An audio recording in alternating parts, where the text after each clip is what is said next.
जहिया से बसलू मैया थाना हो सहरिया हो कि थाना के लोगवाना खूबे होला खुशी हलवा हो कि थाना के लोगवाना खूब होला खुशी हलवा हो कि बाड़ी के लोगवाना।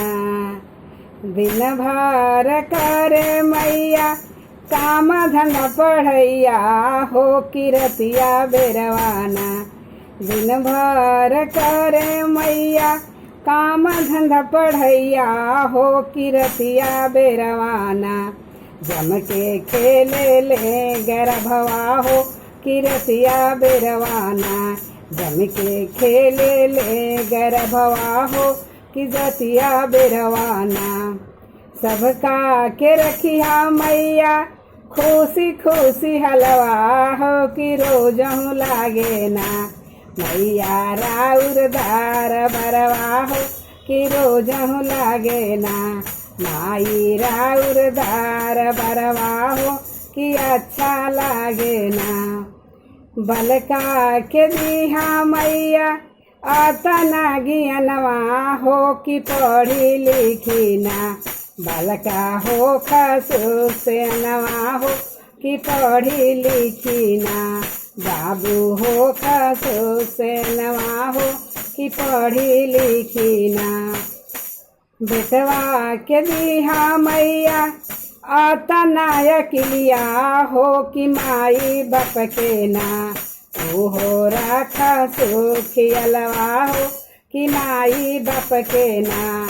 ओहो राखा सुधियनवा हो कि माई बाप के ना। बेटी के दीहा मैया अतना सकतिया हो कि सासू ननद के ना। जानी कर जबवा हो कि सासू ननद के ना।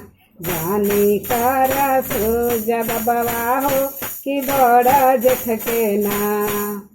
हमरा के दीहा मैया जांगरा नयनवा हो कि घूमते फिरते ना। हमरा के दीहा मैया आँखिया ठेंगुनवा हो कि चलते फिरते ना।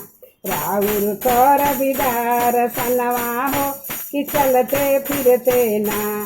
राउर कर बोदार सनवा हो कि चलते फिरते ना।